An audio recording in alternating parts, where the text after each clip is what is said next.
رسوله النبي الأمين المتين المبين الكريم ونحن على ذلك لمن الشاهدين والشاكرين والحمد لله رب العالمين.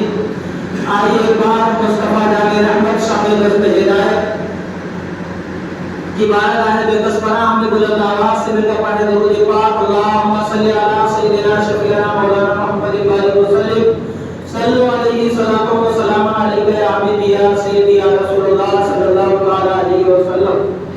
عزیزان ملت اسلامیہ، آئیے اہل بیت اطہار کی معرفہ میں چند اشعار پیش کرو، پھر میں اپنی گفتگو کا آغاز کروں. شاعر کہتا ہے شجر شجر ثمر ثمر حسین ہی حسین ہے. کہیے سبحان اللہ. یہ امام حسین کا صدقہ ہے کہ آج ہم اور آپ شب قدر منا رہے ہیں. اگر امام حسین کربلا کے میدان میں شہید نہ ہوتے تو اسلام ہم تک نہیں پہنچتا. تو اہل بیت کا بڑا احسان ہے. شیر ملاحظہ کیجیے، شجر شجر ثمر ثمر حسین ہی حسین ہے، اور جنر جنر اٹھے نظر حسین ہی حسین ہے. جنر جنر اٹھے نظر حسین ہی حسین ہے. اور اذان کو نماز کو رسول کے بیان کو، کہیے سبحان اللہ. اذان کو نماز کو رسول کے بیان کو کیا ہے معتبر جس نے حسین ہی حسین ہے. کیا ہے معتبر جس نے حسین ہی حسین ہے. اور فاطمہ کا لاڈلا صدق نبی سجدے میں ہے. کہیے سبحان اللہ. فاطمہ کا لاڈلا صدق نبی سجدے میں ہے. موت خطر کاپ رہی ہے، زندگی سجدے میں ہے.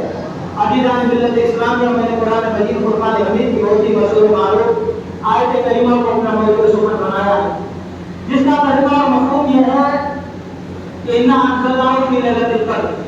بے شک ہم نے اسے شب قدر میں اتارا. بے شک ہم نے اسے شب قدر میں اتارا. کیا ہے شب قدر؟ کیا جانا تمہیں؟ آگے کہا شب قدر کیا ہے، کیا جانا تم نے؟ اور آگے کہا کہ شب قدر 1000 مہینوں سے بہتر ہے، 1000 راتوں سے افضل ہے.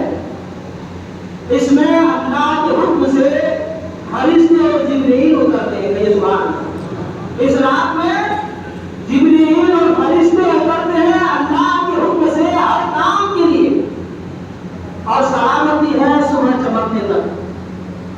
عزیزان ملت اسلامیہ، آج بخوبی آپ نے ماتی کی آنکھوں سے دیکھا کہ جناب الفقراء نے حافظ عالمگیر صاحب قبلہ نے ہر سال کی طرح امسال بھی مکمل تراویح قرآن کریم کی شکل میں پیش کی، اور ہم نے مکمل قرآن پاک کی تلاوت تراویح کی شکل میں سماعت کیے. جب تبارک و تعالیٰ کا بڑا احسان ہے. یقیناً نہ جانے جنہوں نے اسلام نہیں سنا پھر ہو سکتا ہے اگلے سال ان کو موقع نہ ملے. یاد رہے پورے رمضان کو ایک بار پورا قرآن سننا یہ سنت ہے، یہ فضیلت ہے.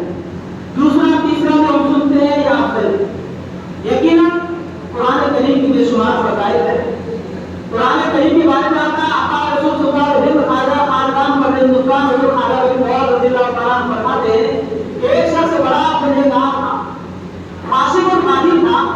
لوگ اس کے فسق و فجور کی سبب اس سے نفرت کرتے تھے، لوگ اس سے نفرت کرتے تھے، دور بھاگتے تھے. جب اس شخص کا انتقال ہو گیا تو کسی نے اسے خواب میں دیکھا کہ وہ جنت میں ٹہل رہا ہے. کہیے سبحان اللہ. وہ جنت میں ٹہل رہا ہے. اس شخص سے پوچھا گیا کہ تم تو بہت بڑا گنہگار تھا، لوگ اس سے نفرت کرتے تھے، آخر یہ مقام تجھ سے کہاں سے ملا؟ یہ مقام کیسے تم نے حاصل کی؟ تو اس شخص نے جواب دیا میں تو گنہگار ضرور تھا، سیاحدار ضرور تھا، بدکار ضرور تھا، لیکن میں ایک نیکی کرتا تھا.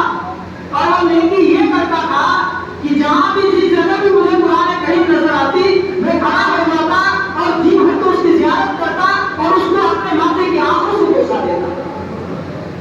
میرے ملت کے نوجوانوں کو کہا گیا کہ بس یہی نیکی ہے جو ہمارے مقصد کا ذریعہ بنا. آپ نے سلطان محمد غزنوی کا نام سنا ہوگا. سلطان محمد غزنوی ایک مرتبہ بستر پر آرام کرنے کے لیے گئے تو دیکھا کہ گھر کے طاق پر قرآن شریف رکھا ہوا ہے. آپ بھی ہمارے گھر میں رکھے ہوتے ہیں، گھر کے طاق پر قرآن شریف رکھا ہوا ہے. تو انہوں نے قرآن شریف کو طاق سے لیا اور دوسرے کمرے میں رکھ دیا اور آرام کرنے لگے. تھوڑی دیر کے بعد خیال آیا کہ یار میں جس گھر میں آرام کر رہا ہوں اپنے آرام کے خاطر اس گھر سے میں نے قرآن کو دوسرے گھر میں رکھ دیا، اس کمرے سے لے جا کر کے دوسرے کمرے میں رکھ دیا. یہ ادب کے خلاف دل کو دوا کو لیا، پھر اسے کمرے میں لایا جس میں وہ آرام کر رہے تھے، اور وہ اٹھے اور خود دوسرے کمرے میں چلے گئے۔